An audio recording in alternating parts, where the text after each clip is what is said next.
Self-control, our ability to regulate our emotional and behavioural responses, is widely regarded as essential for success in modern organisations.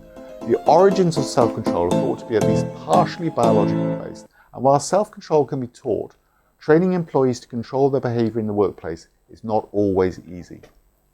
Unsurprisingly, rather than putting the time and effort into the difficult task of promoting self-control, many organisations continue to favour performance, irrespective of how that performance is achieved. The general obsession by some organisations with outputs, reports and metrics signals to employees that performance is paramount, whatever the cost. For example, Volkswagen's 2015 emissions scandal offers a sobering example of what can happen when there is insufficient scrutiny on how performance targets are met. Examples of procedures commonly used to gauge performance are management by objectives and Norton and Kaplan's balanced scorecard. These goal-setting methods improve performance with only minimal assessment of how performance goals are met. Reliance on these tools can fail to identify and even can encourage poor self-control, creating an environment of low accountability which paves the way for individuals low in self-control to reach senior leadership positions. In the short term, a tunnel vision focus on targets and rewarding who achieves them can lead to corporate success, but in the long term, it sows the seeds of corporate disaster. For example, one of the ex-CEOs of Scott Paper provides a classic example of how long-term success can be undermined when good process is devalued. This ex-CEO was the darling of the stock market through his unsavoury practices of focusing on performance until the company literally imploded. Indeed, the world has watched to see how the United States fared with Donald Trump when he was the president. He engaged in impulsive tweets, unorthodox off-the-cuff remarks, and less than transparent practices. And there were also, of course, quite a few unsavoury practices as well. President Trump demonstrates what it's like to have a leader with low self-control. Recently, we've also seen how one of the ex-CEOs of Uber presided over an organisation in which the drive to achieve has led to poor process becoming the norm. Here, leadership has role modelled and encouraged poor self-control within the business, leading to a dominating culture of machoism that alienated women. Of course, it's not just businesses that are focusing on outputs rather than inputs. Increasingly, government departments, schools, universities and hospitals are on a headlong charge towards performance-driven targets, with little regard for process. For instance, many universities across the world are now engaged in a fight-to-the-death obsession with rankings that is encouraging bad practice and poor self-control in management and staff. Under these high-pressure conditions, those who are sufficiently motivated to get ahead will get ahead, regardless of what is required to get there.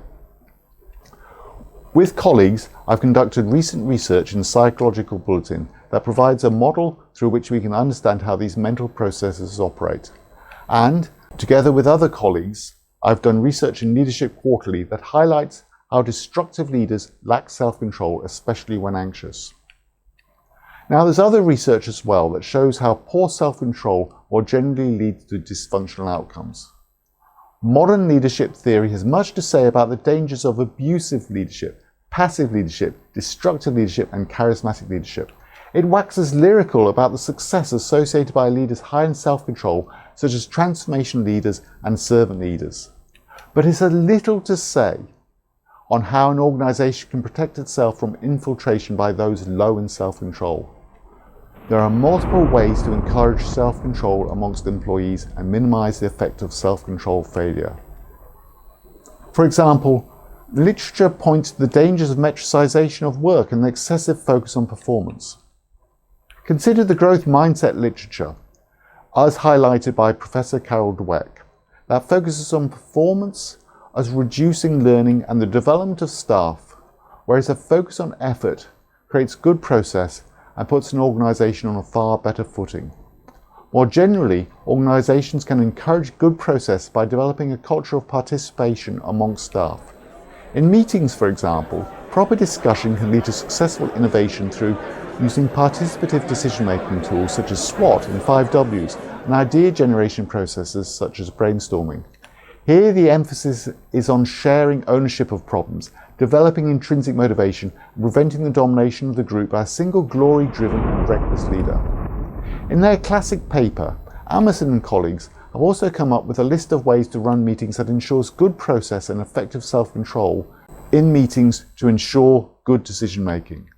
Mindfulness training can also be employed. However, the best mindfulness training focuses on good process, reflection and questioning morality, as opposed to simply learning to be more relaxed whilst following the rules.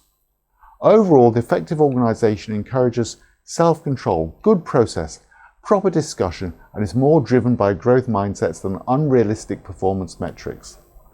The crux of the issue is that whilst performance is important, it shouldn't come at the expense of process.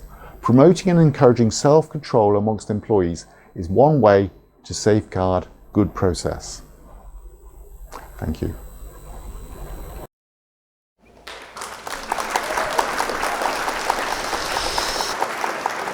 Please comment, click like, and remember to subscribe to this YouTube channel by clicking the button so that you'll always know when the next pithy and pointy presentation is on its way. More soon.